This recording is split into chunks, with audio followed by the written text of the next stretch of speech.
3 years ago, Ethan Caldwell buried a woman whose body was never found.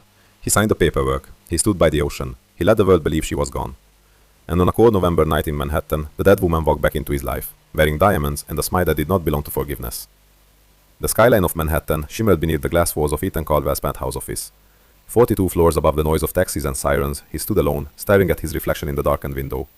To the world, Ethan was a survivor, CEO, visionary, divorced widower, if such a term could exist. 3 years had passed since Isabella Laurent Caldwell disappeared off the coast of Santa Barbara. The yacht had been found drifting, blood on the deck, nobody. The media had devoured the story for weeks. Tech CEO's ex-wife presumed dead. Billion-dollar divorce ends in tragedy. He had refused interviews, refused to defend himself when gossip blogs speculated about infidelity, about motive, about insurance. He told himself silence was dignity. But silence, like rot, spreads. A soft knock interrupted his thoughts. "Ethan," said Marissa Cole, his PR director, stepping inside. "The gala tonight, we need you there. Investors from Ardent Global will attend." Ardent Global, the company rumored to be circling his firm for acquisition. He adjusted his cufflinks. "I'll be there." Marissa hesitated. "It'll be good optics. You've stayed out of the spotlight long enough." Good optics. That was what grief had become. A brand strategy. When she left, Ethan poured himself a drink he wouldn't finish. He didn't drink anymore, not since the night Isabella left the yacht alone after their last argument. The last thing he had said to her echoed sometimes. "If you can't trust me, then maybe you don't belong in my life." He hadn't meant it. Or maybe he had. That evening, the Guandawawa Hotel glittered like a jewel box. Crystal chandeliers, a string quartet, women in silk gowns and men in tailored tuxedos discussing climate philanthropy and venture capital. Ethan moved through the crowd with practiced ease. "Caldwell, Ethan, good to see you. How are you holding up?" Holding up, as if grief were a structural test. He smiled, shook hands, avoided mirrors. Then the music shifted. Not in sound, but in atmosphere. Conversations faltered. Heads turned toward the entrance. A woman stepped inside, wearing a black couture gown that seemed sculpted for midnight. Diamonds rested at her throat like captured stars. Her hair, once soft and sunlit, now fell in sleek, dark waves. Confident, controlled, alive. Ethan's glass slipped from his fingers and shattered against marble, because the dead woman standing beneath the chandelier was Isabella. No, it couldn't be. But it was. Her eyes found his across the ballroom, the same grey blue that once softened when he said her name. They did not soften now. A man beside her, European, silver-haired, powerful, leaned close and whispered something in her ear. She smiled politely, but her gaze never left Ethan. Marissa appeared at his side, pale. "Oh my God, tell me I'm hallucinating," Ethan whispered. But he knew he wasn't. The event host approached the microphone, clearly thrilled. "Ladies and gentlemen, it is my honor to introduce a new partner in tonight's initiative, representing Ardent Global's expansion into American tech investment." Ethan felt the world tilt. "Please welcome Miss Isabella Laurent." Applause erupted. Isabella stepped forward gracefully, poised, untouchable. "My friends," she began, her voice calm and resonant. "It's good to be back in New York." Back. The words sliced through him. She did not look at him again as she spoke about sustainable innovation, strategic growth, the future of ethical investment. Not a tremor in her voice, not a crack in her composure. As if she hadn't once cried in his arms over rumors of betrayal. As if she hadn't once accused him of loving his company more than her. When the speech ended, the applause was thunderous. Ethan did not clap. He could not breathe. 3 years of grief rearranged themselves into something far more dangerous. Betrayal. Because if she was alive, then she chose to let him believe she was dead. And that was a cruelty he had never imagined she was capable of. She approached him only after the crowd thinned. Close enough that he could smell her perfume, jasmine and something sharper. "Hello, Ethan." Her voice was steady. His wasn't. "You're alive." A faint smile. Not warm, not kind. "Yes. Why?" The word came out fractured. "Why would you—" "Not here," she interrupted gently. "We both care too much about appearances." There it was, the blade hidden in silk. He swallowed. "You let them bury you. You buried me long before the ocean tried." The accusation landed without volume, but with devastating precision. He stared at her. "I mourned you." "Did you?" she asked quietly. For a second, just one, the mask slipped. Pain flickered behind her eyes. Then it was gone. "This is business now," she said. "Ardent Global is very interested in your company. You're doing this to hurt me." She tilted her head. "If I wanted to hurt you, Ethan, you would already be ruined." A bit of silence stretched between them. "Why are you really back?" he asked. Her gaze sharpened. "Because the truth doesn't stay buried forever." Before he could respond, the silver-haired man returned to her side. "Isabella," he said in a smooth accent, "the board members would like a word." She nodded. Then, softly, almost privately, she said to Ethan, "You should start reviewing the contracts you signed 3 years ago." His pulse spiked. What contracts? But she was already walking away, alive, majestic, and carrying a secret heavy enough to resurrect the dead.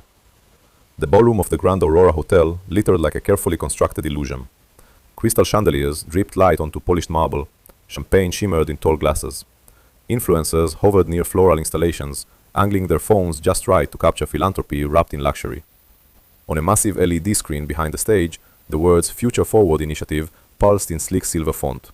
It was the kind of night Ethan Caldwell understood. Money disguised as morality, power disguised as generosity. He stood near the back of the room, adjusting the cuff of his tuxedo, unaware that his life was about to be rewritten. 3 years earlier, headlines had declared Isabella Laurent dead. The yacht accident, the unanswered questions, the grieving ex-husband who refused interviews. He had learned how to live with that narrative. He had even begun to believe it, until the doors opened. At first, it was supple, a ripple in the air, like pressure shifting before a storm. Conversations faltered mid-sentence.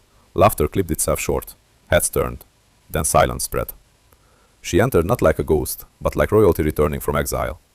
Isabella wore black silk cut with architectural precision, the fabric molding to her frame with deliberate elegance. A diamond necklace rested against her collarbone, refracting light in sharp flashes. Her hair, once sunlit and careless in California winds, now fell in dark, controlled waves. She was not the woman who had once cried in a Santa Barbara kitchen at 2 in the morning. She was untouchable, and unmistakably alive. Ethan felt the air leave his lungs. His mind rejected what his eyes could not. It wasn't possible. He had stood by the ocean as investigators explained tides and currents. He had signed insurance documents. He had accepted condolences. He had mourned. The glass slipped from his fingers before he registered the sound. It shattered at his feet, drawing a few startled glances, but no one was looking at him. They were looking at her. Isabella's eyes swept the room with calm precision. When they found Ethan, they did not widen. They did not tremble. They assessed, measured, and then held. In that locked gaze lived 3 years of absence. Shock tightened his throat. Rage followed. Beneath it all, something more fragile, something dangerously close to relief. She hadn't drowned. But if she hadn't drowned, then she had chosen to disappear. Beside her stood a distinguished man in his 60s, silver hair swept back, posture immaculate. His hand hovered lightly at the small of her back, not possessive, but allied.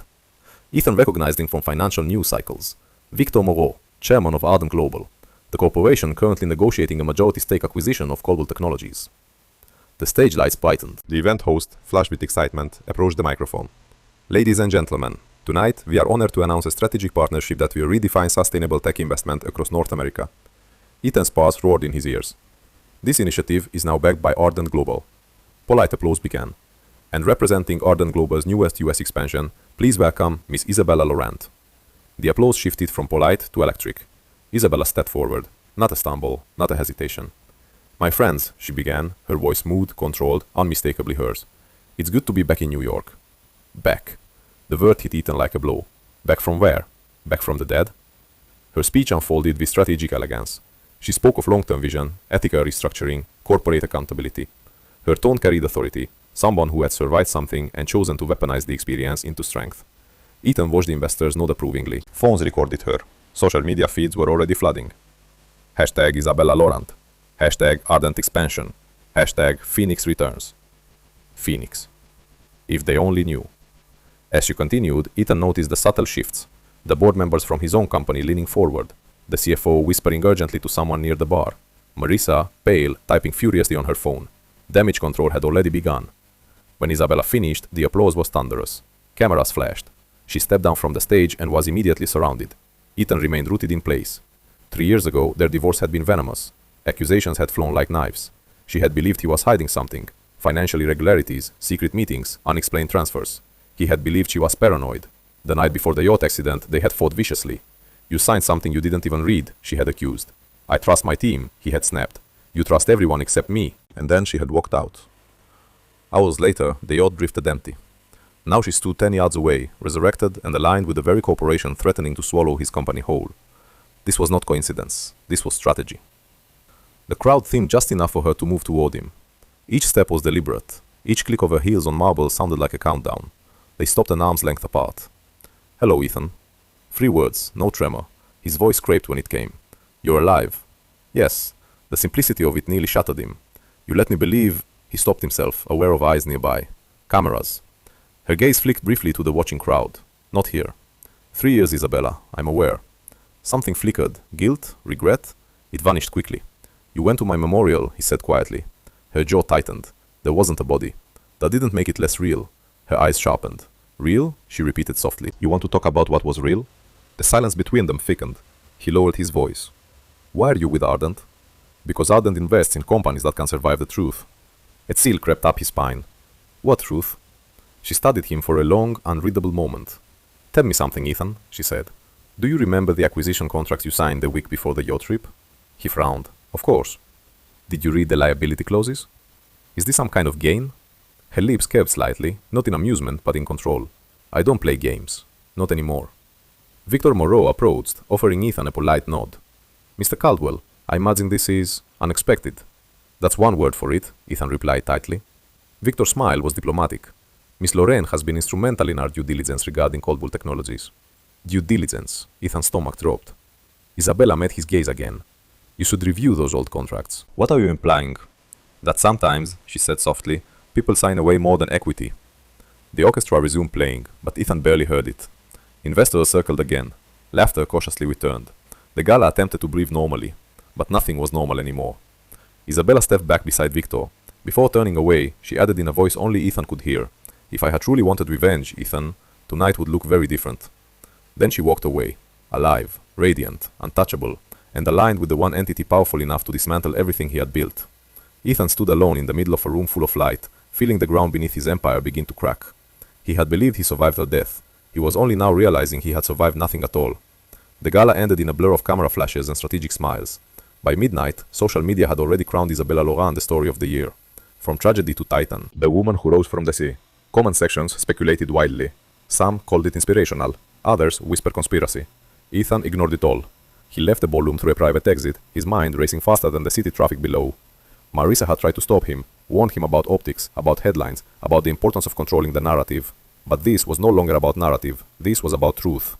Isabella's town car was waiting at the curb when he stepped outside. For a moment he hesitated.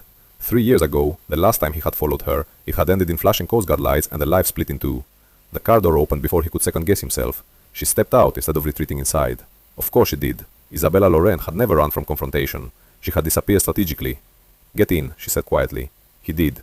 The door shut with a soft, decisive thud. The driver pulled away from the curb, Manhattan lights streaking past the tinted windows like blurred memories. For several long seconds, neither of them spoke. The silence fell forward. Did you grieve me, or did you forward? Did you grieve me, or did you grieve the version of yourself that looked innocent? The accusation landed clean. I searched for you, he shot back. I funded private divers. You signed the contracts, she interrupted, turning toward him now. The ones that transferred operational liability to a shell subsidiary. He frowned. What does that have to do with anything? Everything. Her composure cracked just slightly, not in volume, but in intensity. 3 days before the yacht trip, I found irregularities in the company's offshore accounts, she said. Large transfers routed through that subsidiary. That's standard structuring, no, Ethan. It wasn't. The car slowed at a red light. Neon reflections painted her face in fractured colors. I confronted your CFO, she continued. He told me you were aware. I wasn't, Ethan said immediately. She studied him, searching for deception. Then why, she asked quietly, did you dismiss me when I tried to talk to you about it? Memory struck like a blade. Santa Barbara, their kitchen. Isabella holding printed documents, hands trembling, not from fear, but from fury. You're being paranoid, he had told her. I'm being cautious, she had replied. You don't understand corporate risk the way I do. That had been the beginning of the fracture. Back in the car, Ethan's jaw tightened. I trusted my team, he said. You trusted everyone except me. Her voice broke then, not loudly, but undeniably. That night on the yacht, she continued, I thought you had chosen them over me. He swallowed hard. You accused me of having an affair. Because the numbers didn't add up, Ethan. And neither did your late nights. They were meetings. They were secrets. The word lingered. He leaned back against the leather seat, running a hand through his hair. I never cheated on you, he said quietly. Her gaze flickered, a tremor, gone in an instant. You emotionally abandoned me, she replied, which is worse. The car pulled to a stop outside a sleek midtown high-rise, her temporary residence. She didn't open the door immediately. When the yacht lost power, she said softly, I wasn't planning to disappear. His heart thudded. What are you saying? I found evidence that night, she continued. Emails, transfers, a clause buried in the acquisition agreement that would make me personally liable if an investigation opened. He stared at her. That's impossible. It was intentional. The word echoed. Someone needed me gone, she said. A cold realization crept through him. And you thought it was me. I didn't know what to think. The driver stepped out, giving them privacy. Inside the car, the air felt thinner. I was pulled from the water by a fishing vessel, she said. Unconscious, no ID, no phone. By the time I understood what I'd uncovered, I realized how convenient my death would be. For who? He demanded. For anyone benefiting from those transfers. And instead of calling me, I didn't know if you were part of it. The restraint shattered for a heartbeat. Her voice filled the small space, raw and unfiltered. I didn't know if the man I married was capable of destroying me to protect his empire. The words hit him harder than any public accusation ever could. I would never hurt you, he said, quieter now. Not like that. But you did, she whispered. Not through fraud, through distance, through pride, through choosing silence over vulnerability. The truth settled between them like ash. He looked at her differently now, not as a ghost returned to punish him, but as a woman who had been terrified and alone. Why combat like this, he asked. Because running isn't living, she replied, and because the person who orchestrated this is still inside your company. His pulse quickened. You're sure? I've spent 3 years making sure. And Ardent? Ardent gave me leverage. Understanding dawned slowly. This wasn't revenge. It was a calculated re-entry. You could have told me, he said. Her expression softened, barely. Would you have believed me? She asked. He didn't answer, because 3 years ago he hadn't. The city hummed outside, indifferent to the wreckage inside the car. I never stopped loving you, he said suddenly. The confession surprised even him. Her breath caught. Love, she said carefully, without trust is just dependency. It wasn't pride, he insisted. It was pressure. Investors, expansion. I thought protecting the company meant protecting us. And I thought being your wife meant being your partner. Their eyes held. 3 years of pain compressed into one fragile moment. You think this is easy for me? She asked quietly. Walking back into a life where I was declared dead? Then why do it? Because the truth matters, she said, even if we don't survive it. The driver opened her door. She stepped out and paused. For what it's worth, she added softly, I never stopped loving you either. The words hovered between them. Too late, too soon. Then she walked into the building without looking back. Ethan remained in the darkened car long after she disappeared from sight. Alive, accusing, still loving him, uncertain that someone inside his empire had tried to erase her. For the first time in 3 years, his grief had direction, and it pointed inward. The first time Ethan opened Isabella's journal, it felt like trespassing into a grave. It arrived at his office the next morning in a sealed, cream-colored envelope. No return address. Just his name, written in handwriting he would recognize in any lifetime. Inside was a slim black leather notebook. No note, no explanation, just truth waiting to be read. He locked his office door before opening it. The city outside buzzed with rumors. Financial blogs were dissecting Ardent Global's interest in Coldwell Technologies. Commentators speculated whether Isabella's return was strategic genius or calculated vengeance. None of them knew the real story. Ethan sat at his desk and opened to the first marked page. June 14th, 3 years ago. I found the transfers tonight. They weren't errors. They were deliberate. Ethan thinks I don't understand how corporate restructuring works. He forgets I built half of this company with him. The subsidiary, Helix Ventures LLC, exists on paper but nowhere else. Funds move through it, then disappear into offshore accounts tied to Meridian Capital. Meridian Capital.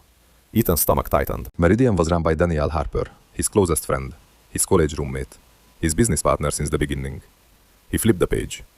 June 16th. I asked Daniel about Helix. He smiled too quickly. He said it was standard insulation strategy. I asked Ethan. He told me to stop worrying, that I was letting anxiety get the better of me. Anxiety. I have never been more clear-headed in my life.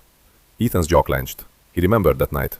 Isabella standing in their kitchen, paper spread across marble counters, her hair pulled back, eyes blazing. You're being paranoid, he had said. Daniel had been in the house earlier that evening, laughing, drinking wine, calling Isabella overprotective. Had he missed it? Or had he refused to see it? He turned another page.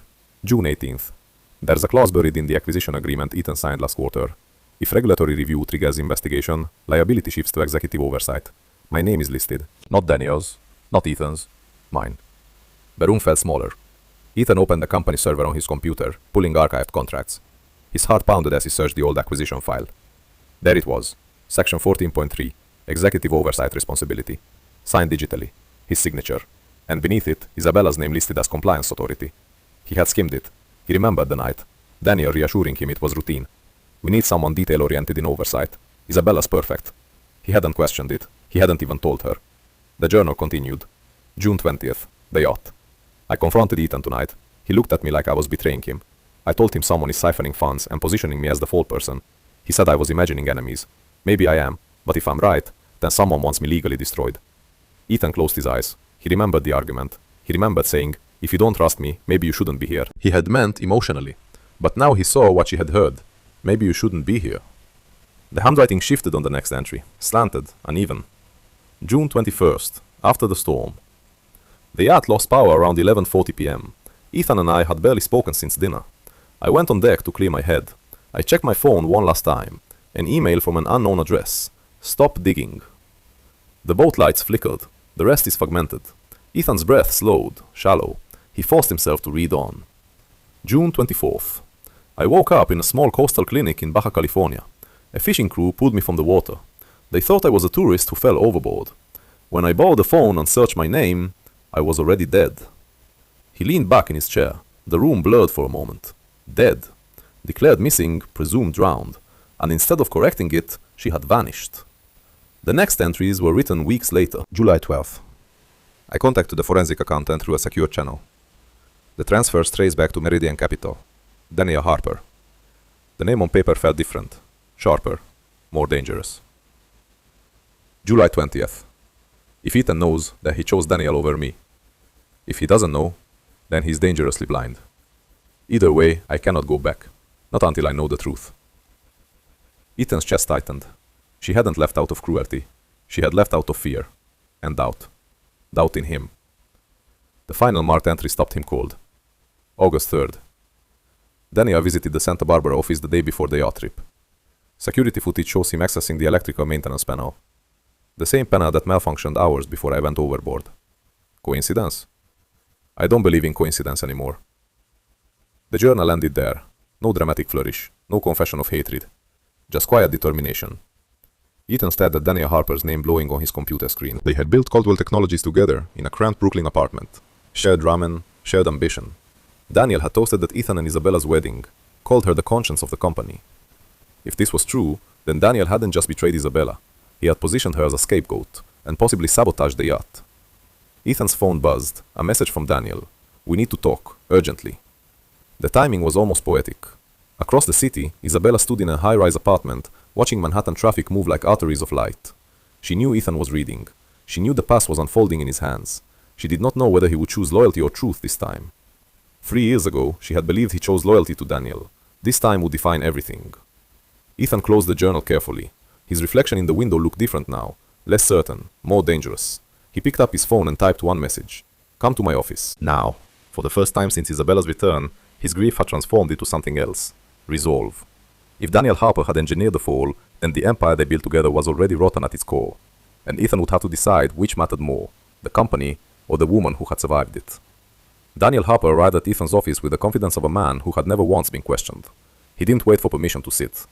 You look like hell, Daniel said lightly, loosening his tie as if this were just another late-night strategy session. I assume this is about Isabella. Ethan stood by the window instead of behind his desk. Yes, he said. Daniel exhaled sharply. Jesus, Ethan. She fakes her death and reappears aligned with Ardent Global, and you call me in like I orchestrated it. The choice of word landed wrong. Orchestrated. Ethan turned slowly. She sent me something, he said. Daniel's expression didn't shift. But something behind his eyes flickered, brief, almost imperceptible. Oh? He asked. A journal. Silence stretched between them. Daniel gave a small, dismissive laugh. You're taking financial accusations from a woman who disappeared for 3 years? Ethan walked to his desk and placed a printed document in front of him. Section 14.3. Executive Oversight Responsibility. Isabella's name highlighted. You drafted this, Ethan said. Daniel leaned forward, scanning it. It's a liability shield, standard procedure. It assigns regulatory exposure to her. It assigns it to the compliance officer. You insisted she take that role. Daniel leaned back, folding his arms. She was qualified. She didn't know her name was being placed there. That's not my responsibility. You signed it. The words were smooth, controlled, technically correct. Ethan felt something colder than anger settle into his bones. You also created Helix Ventures, Ethan continued. Daniel didn't blink. A restructuring entity. An empty one. That's how restructuring works. Ethan studied his friend, the man who had stood beside him at every milestone. The man who had reassured him during investor meltdowns, regulatory scares, market crashes. He had trusted Daniel instinctively, blindly. Did you access the Santa Barbara office maintenance panel the day before the yacht trip? Ethan asked quietly. That finally did it. Daniel's jaw tightened. What kind of question is that? Answer it. Yes, Daniel said after a pause. We were installing updated security software. Security software doesn't require access to the yacht's electrical logs. The silence that followed was no longer comfortable. It was strategic. Where is this coming from? Daniel asked. From evidence. Daniel stood abruptly. You're spiraling, he said. She comes back from the dead and whispers conspiracy in your ear, and suddenly I'm the villain? Ethan's voice remained level. Were you siphoning funds through Meridian Capital? Daniel stared at him. Then he laughed, not warmly. Careful, he said softly. Accusations like that destroy companies. Is it true? Daniel stepped closer. I built this company with you, he said. I protected you from investors who would have gutted your control. I negotiated deals you were too emotionally distracted to close. Emotionally distracted? You mean when my marriage was collapsing? Ethan asked. Daniel didn't answer. Instead, he delivered the line like a blade wrapped in silk. She was becoming a liability, Ethan. Always digging, always questioning. Investors noticed. Ethan felt something inside him crack. She was your wife, Daniel added, and she was threatening the stability of everything we worked for. So you moved the risk to her name. I insulated the company. You insulated yourself. Daniel's expression hardened. You think Ardent is clean? He shot back. You think Isabella aligned with them out of moral awakening? Ethan's confidence wavered for a fraction of a second. Doubt. Daniel saw it. She's not here to protect you, Daniel said quietly. She's here to control you. The words echoed uncomfortably, because Ethan didn't fully understand her motives yet, but he understood something else now. 3 years ago, when Isabella had stood in the kitchen holding financial statements, he hadn't defended her. He had defended Daniel. Did you sabotage the yacht? Ethan asked finally. The room went still. Daniel's face didn't change, but the air shifted. Be very careful, Daniel said softly. That's not an answer, it's a warning. The implication settled heavily between them. Not a denial, not a confession, a warning. After Daniel left, Ethan remained seated for a long time. He opened the company's archived transaction logs and began tracing transfers manually, ignoring internal summaries, ignoring polished quarterly reports. Line by line, date by date.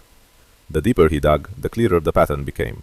Funds moved from Coldwell Technologies into Helix Ventures, from Helix into Meridian Capital, from Meridian into high-risk overseas accounts. And every protective clause shielding primary executives shifted exposure downward, to Isabella. He leaned back, stunned. If regulatory investigators had flagged those transactions, she would have been legally destroyed. Not Daniel, not Ethan, her. He remembered the divorce papers, how quickly Daniel had pushed for separation of shared assets. She's emotional right now, Daniel had said. Protect yourself. Protect yourself. Ethan had signed those too. Every signature felt heavier now. His phone buzzed. A notification from a financial news outlet, Ardent Global confirms intent to review Coldwell's past compliance structure. The article quoted Isabella. Transparency is not revenge, she had said. It is accountability. Ethan stared at the quote. Was she protecting him or dismantling him? Maybe both. That evening, Ethan drove to Isabella's building without calling ahead. She opened the door herself. No makeup, no diamonds, just a simple black sweater and guarded eyes. You've been busy, she said. So have you. They stood facing each other in the quiet of her apartment. I reviewed the contracts, he said. And? You were right. The admission hung heavy. Something in her posture softened, but only slightly. There's more, he continued. The liability structure would have made you solely responsible if regulators investigated. She didn't look surprised. I know. Daniel drafted it. Her jaw tightened. I suspected. And the transfers route through Meridian? Silence. I trusted him, Ethan said quietly. I know. The simplicity of her response held more than accusation. I thought you were attacking the company, he admitted. I thought you were unraveling. She met his eyes. I was trying to save us. The word us lingered painfully. He took a step closer. Did he sabotage the yacht? Her breath caught. I don't have proof, she said. Only timing. And the email? Stop digging. Sent hours before the power failure. Ethan felt nausea coil in his stomach. 3 years. 3 years he had grieved her. 3 years Daniel had sat across from him in board meetings. If Daniel had orchestrated even part of this, then Ethan hadn't just failed as a husband. He had failed as a leader, as a friend, as a man who prided himself on reading people. You have to be careful, Isabella said quietly. If he suspects you investigating, he already does. Their eyes locked. The air between them was no longer just grief. It was alignment. Not romantic. Not yet. Strategic. Why come back publicly, he asked. Because secrecy protects predators, she replied. Visibility forces mistakes. And Ardent? They gave me leverage to reopen the books. He studied her face. You could destroy the company. I don't want to destroy it, she said. I want to remove the rot. Their proximity felt different now, less accusatory, more fragile. Daniel warned me about you tonight, Ethan admitted. Her lips curved faintly. Of course he did. He said you're here to control me. She stepped closer. I don't want control, she said softly. I want truth. The distance between them disappeared. For a moment it felt like standing in their old kitchen again, before suspicion, before ego, before silence calcified love into distance. But this time neither of them looked away. If this goes public, Ethan said, everything collapses. Not everything, she replied. He understood what she meant. Trust, once broken, could be rebuilt differently, stronger, or not at all. Outside, Manhattan pulsed with indifferent light. Inside, the web Daniel had spun for years was tightening, and Ethan no longer knew which version of his past friendship was real, the loyalty or the manipulation. The rain began just after midnight. It streaked down the glass walls of Isabella's apartment, turning Manhattan into a watercolor of blurred lights and distorted shapes. Inside, the room felt suspended, like the quiet before a verdict. Ethan stood near the window, hands in his pockets, replaying every conversation he had ever had with Daniel Harper. Every laugh, every reassurance, every "trust me." Behind him, Isabella poured 2 glasses of water. No wine, no pretense. "This isn't just about money," she said finally. He turned. "What else is there?" She crossed the room slowly and handed him a glass. Her fingers brushed his. Brief contact, electric, familiar. "When I disappeared," she said, "it wasn't only because I was afraid of being framed." He studied her face. "Then why?" She held his gaze. "Because someone tried to make sure I wouldn't survive." The words landed without drama. That made them worse. Ethan's grip tightened around the glass. "What are you saying?" "The yacht's electrical failure wasn't random," she replied. "It was triggered." His pulse thundered in his ears. "You don't know that." "I do." She walked to her desk and opened the folder he hadn't noticed before. Inside were printed maintenance logs, timestamp security footage steals, and email records. "I hired an independent investigator in Europe," she continued. "Quiet, discreet, expensive." She handed him a photograph. It showed Daniel in the Santa Barbara Marina office, crouched near the yacht's electrical console the day before their trip. "He said it was software updates," Ethan murmured. "It wasn't." Another document. A service override entry made under a temporary administrator ID. "That ID was generated from Meridian's internal system," she said. Ethan felt cold. "But even that," she added, "isn't the twist." He looked up sharply. What could possibly be worse than that? Isabella's eyes darkened, not with anger, but with something deeper. Betrayal layered over betrayal. 2 weeks before the yacht trip, she said carefully, I found something else. She walked to the kitchen counter and picked up her phone. A moment later, she handed it to him. An ultrasound image filled the screen, dated 3 years ago. Ethan stared at it, uncomprehending at first. Then his breath left him completely. "You were..." His voice broke. 8 weeks, she said softly. The room seemed to tilt. "You never told me." "I was going to." Her composure cracked for the first time since her return. Just slightly, just enough. "The night of the yacht trip," she continued, "I planned to tell you after dinner." Ethan's chest tightened painfully. "Why didn't you?" Her jaw trembled. "Because I realized that if the liability clause triggered, if the financial investigation went through, I wouldn't just be ruined." Her hand instinctively rested against her abdomen, as if memory still lived there. Our child would be born into scandal, into death, into legal chaos. He closed his eyes. "I needed to know if you were part of it," she whispered, "before I brought a child into that. And when the boat failed, I thought it was a warning," she finished. The rain intensified against the glass. "What happened?" he asked, almost afraid to hear it. Her silence answered first. "Then, I lost the baby." The words were quiet, final, not dramatic, just devastating. Ethan felt something collapse inside him. Grief layered onto grief. A child he had never known. A life erased before it began. "After that," she continued, voice steadying through force, "it stopped being about suspicion. It became survival." She took the phone back and locked the screen. "When I realized I was legally dead," she said, "I had 2 choices. Correct it or use it. You chose to use it." "Yes, to investigate. To disappear from anyone who might want me silenced permanently." The word permanently echoed like a gunshot. Ethan paced once across the room. "This wasn't just financial insulation," he said slowly. "This was removal." She nodded. "Daniel stood to gain the most," she continued. "If I were implicated in fraud, the scandal would shield deeper transfers. If I were dead, there would be no internal resistance." "And me?" Ethan asked. She held his gaze. "You were emotionally isolated, grieving, vulnerable." The implications settled heavily. Daniel hadn't just eliminated a threat, he had strengthened his control. "You were his blind spot," she said, "and his greatest asset." The words cut deeper than accusation, because they were true. Ethan had defended Daniel relentlessly during the divorce, during board disagreements, during investor scrutiny. He had chosen loyalty over listening, over his wife, over the mother of his unborn child. "Why tell me about the pregnancy now?" he asked hoarsely. "Because the truth matters," she said, "even when it's unbearable." He turned away, pressing his palm against the cool glass of the window. 3 years ago, he had believed himself the victim of tragedy. Now, he understood something far worse. He had been manipulated. And in that manipulation, he had abandoned the one person who needed him most. "Daniel doesn't know about the pregnancy," she added. Ethan turned sharply. "Why not?" "Because he never had access to my medical records." A pause. "But someone did." The implication rippled outward. "Who?" he demanded. She hesitated.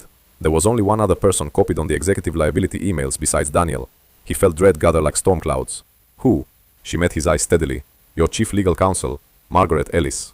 The name struck like a second blow. Margaret had been with the company since its 2nd year. Precise, controlled, impeccably loyal. To him, or so he thought. She reviewed the restructuring documents, Isabella continued. She approved the liability shift. Ethan's mind raced. Margaret handled compliance, regulatory responses, internal investigations. If she was involved, then Daniel hadn't acted alone. This wasn't just financial manipulation, Isabella said quietly. It was a coordinated plan. To silence you, Ethan finished. Yes. The rain softened to a whisper. And if I had resurfaced quietly, she added, they could have discredited me, painted me unstable, grief-stricken, vindictive. But you came back powerful, he said, with leverage, with ardent. She nodded. I needed institutional protection. He looked at her differently now, not as a woman seeking revenge, but as someone who had survived a attempted erasure. And the board meeting next week? He asked. That's when I present everything, she said. To destroy Daniel, to expose him. A subtle distinction. Ethan walked toward her slowly. You should have told me about the baby, he said. Tears shimmered in her eyes, but didn't fall. You should have believed me about the contracts. They stood close enough to feel each other's breath. 3 years of silence between them. 3 years of wrong assumptions.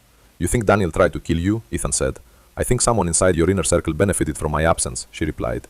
And you don't know who else is involved? No. The admission carried fear beneath its strength. Ethan reached for her hand. This time, she didn't pull away. If they tried once, he said quietly, they might try again. She squeezed his fingers. That's why I didn't come back alone. Outside, thunder rolled faintly over the city. Inside, the shape of the conspiracy had expanded. It wasn't just Daniel. It wasn't just greed. It was a network. And at its center stood the man Ethan had trusted more than anyone. The twist wasn't that Isabella had faked her death. It was that her death had been useful to someone. Very useful. And that someone still sat at Ethan's boardroom table. The boardroom of Coldwell Technologies had always felt like a sanctuary of power. Floor-to-ceiling glass overlooked the Hudson. A 12-foot walnut table ran down the center like a polished runway for decisions that moved millions. Abstract art hung on the walls, carefully curated statements about innovation and disruption. Today, it felt like a courtroom. The emergency board meeting had been called at Isabella Lawrence's request, backed by Ardent Global's newly acquired minority stake. Officially, it was labeled a compliance review session. Unofficially, everyone knew something was coming. Ethan arrived last, not as a tactic, but because he had barely slept. Daniel Harper sat halfway down the table, relaxed, scrolling through his tablet. Margaret Ellis, chief legal counsel, sat near the head, posture immaculate, expression unreadable. When Isabella entered, the room shifted. No gala gown this time, no diamonds.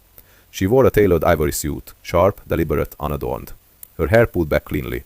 She carried a steam leather portfolio, no theatrics. Just evidence. Victor Moreau from Ardent Global took a seat near her, offering a small nod. The door closed. Silence settled. Margaret began. This session is confidential. Any documentation presented today remains privileged under executive review. Isabella's gaze flicked toward her briefly. We'll see, she replied. Daniel leaned back in his chair. Can we get to the point? Markets are already reacting to rumors. Ethan took his seat at the head of the table. His seat, his company, his reckoning. Isabella stood. 3 years ago, she began calmly, a restructuring entity called Helix Ventures LLC was created. A screen behind her lit up with documents. In the following 6 months, over $48 million moved through that entity into accounts managed by Meridian Capital. Daniel's smile remained in place. We've reviewed these numbers before. Not like this, she said.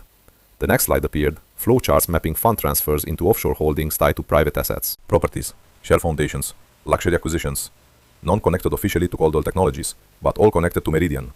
Murmurs spread around the table. Daniel's fingers stilled on his tablet. These are aggressive interpretations, he said coolly. Isabella clicked to the next slide. Section 14.3, Executive Oversight Responsibility. My name was placed as primary liability bearer in the event of regulatory inquiry, she said evenly. Without my consent. All eyes shifted to Margaret. Margaret adjusted her glasses. The document was signed digitally by the CEO. Ethan felt the weight of every gaze. I signed the agreement, he said slowly. I did not authorize shifting personal liability to my wife. The room tightened. Daniel's composure thinned. Are we seriously entertaining this? He snapped. She vanished for 3 years and now returns with accusations built on selective data? I vanished, Isabella said quietly, after discovering the liability clause. Her voice didn't rise. It didn't need to. She clicked again. Security footage stills appeared on screen. Daniel crouched near the Santa Barbara Marina office panel. Time-stamped, the day before the yacht trip. A sharp inhale traveled around the table. Daniel's face hardened. That was a maintenance check. Then explain this, Isabella replied.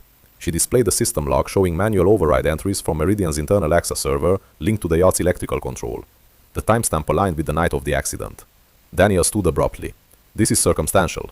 Is it? She asked. Ethan's heart pounded. This was the moment.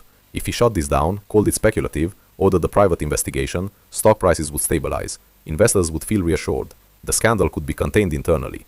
If he supported her publicly, the market would crash. Regulators would swarm. The company's valuation could plummet overnight. He looked at Daniel, his friend, his partner, the man who had toasted at his wedding. Then he looked at Isabella, the woman he had loved, the woman who had carried his child, the woman who had nearly been erased. Daniel, Ethan said quietly, did you alter the yacht's electrical system? Daniel's eyes locked onto his, a silent plea, or warning. Don't do this, Daniel said under his breath. Answer the question. Margaret intervened smoothly. We need to pause. Allegations of criminal tampering require formal review. There's more, Isabella interrupted. The final slide appeared, an internal email chain, Margaret's name included. Subject line, contingency planning, exposure scenario. Attached, a draft communication strategy outlining how to distance executive leadership from compliance liability in the event of investigation. Primary narrative suggestion, rogue compliance officer acted independently. The rogue compliance officer, Isabella. The silence in the room was suffocating. Margaret's composure cracked first. These documents were never finalized. They were prepared, Isabella said sharply. Ethan felt something inside him solidify, a line drawn. He stood. The room instinctively stilled. For 3 years, he said slowly, I believed my ex-wife died in a tragic accident. His voice was steady, controlled. I also believed that if there were irregularities in this company, they were procedural errors. He turned to Daniel. I trusted you. Daniel's jaw tightened. Ethan, you drafted contracts that placed legal exposure on my wife. You signed them. I was misled. The words landed like a gavel strike. Gasps whispered along the table. Ethan continued. If the evidence presented today is verified, it suggests not only financial misconduct, but deliberate endangerment. Daniel's face lost color. You're choosing her over your company, he said quietly. Ethan met his gaze without flinching. I am choosing the truth over corruption. The words felt like stepping off a cliff, because there was no going back. Margaret stood abruptly. This is reckless. We need counsel present. You are counsel, Isabella replied coldly. Victor Moreau cleared his throat. Ardent Global formally requests an independent forensic audit, he said, effective immediately. Board members began speaking over one another. Stock implications, legal exposure, media fallout. Ethan raised a hand. Silence returned. As CEO, he said, I am placing Danielle Harper and Margaret Ellis on immediate administrative suspension pending investigation. Danielle stared at him in disbelief. You regret this, he said softly. Maybe, Ethan replied, but I regret silence more. Security was called, not aggressively, but firmly. Danielle did not resist. As he reached the door, he paused. You think this ends with me? He asked.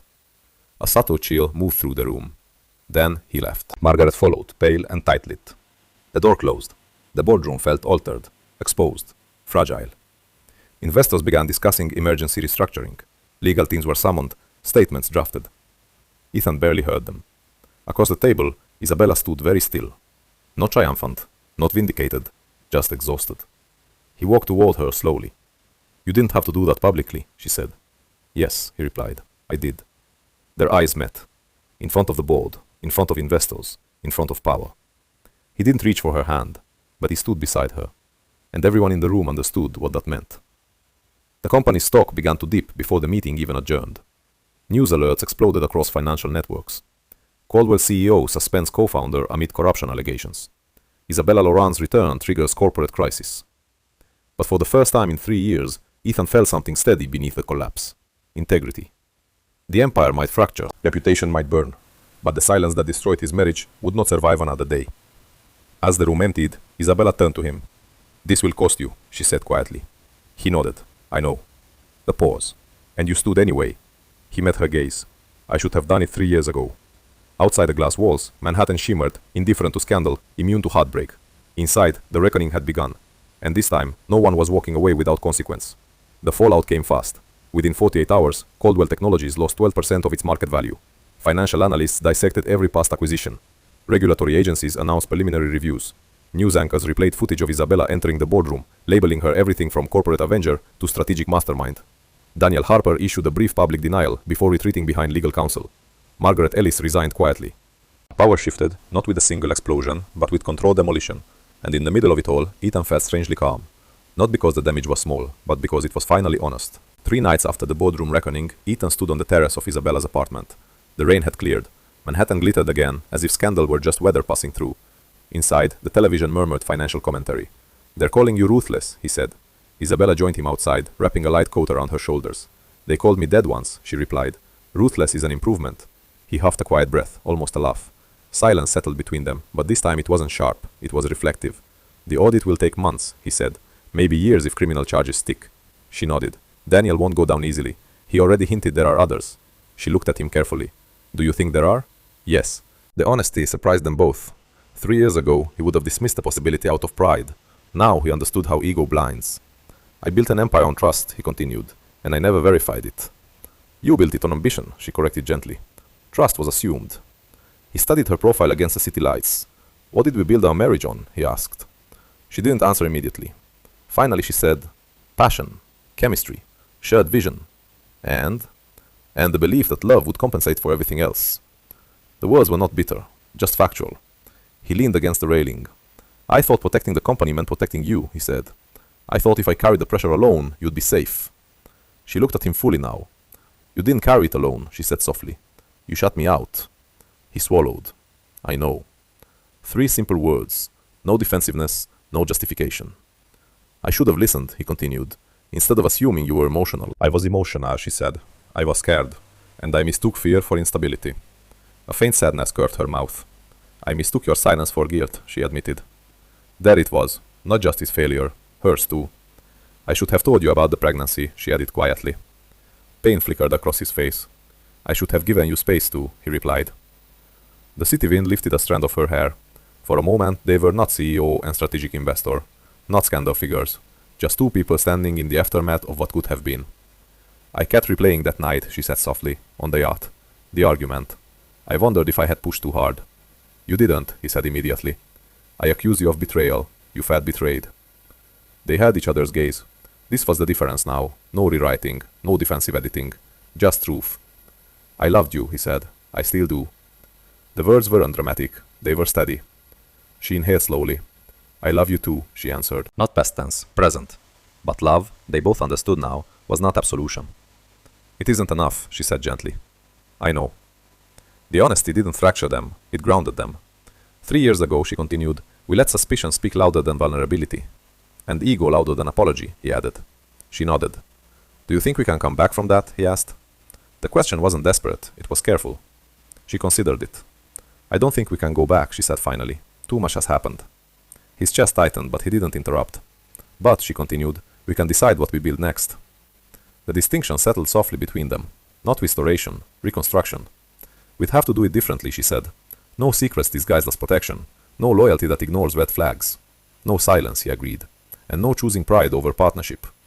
He stepped closer, close enough to feel her warmth. I don't want to lose you again, he said. You didn't lose me, she replied quietly. We let each other drift.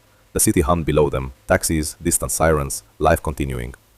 Ardent will push for restructuring, she said. New oversight, shared authority. Good, he answered. She studied him carefully. You're willing to give up control? He met her gaze. I'm willing to stop confusing control with strength. Something shifted then, not dramatic, not cinematic, but real. She reached for his hand. He took it. No promises, no declarations of forever. Just connection, earned this time, not assumed. The truth dismantled everything, he said softly. Yes, she replied. And maybe that's not destruction, he added. Maybe it's renovation. A faint smile touched her lips. Careful, she said. You're starting to sound hopeful. I am. She looked at him for a long moment. Hope is dangerous, she said. So is silence. That made her laugh, quiet but genuine. Inside, her phone buzzed with another news alert. More commentary, more speculation. The world would continue to judge them. But for the first time, judgment didn't feel fatal. Whatever happens next, she said, we face it transparently. Together? He asked. She hesitated only briefly. Together, she confirmed. Not as husband and wife, not yet, but as allies, as equals, as 2 people who had finally learned that love without honesty is fragile and honesty without humility is cruel. Below them, Manhattan pulsed with ambition and reinvention. Above them, the sky was clear. Ethan tightened his fingers around hers. 3 years ago, he buried a woman whose body was never found. Tonight, he stood beside the woman who had survived not just the ocean, but him. The future was uncertain, reputation damaged, power redistributed, love complicated. But between them now stood something stronger than illusion. Truth. And for the first time, it was enough. The end.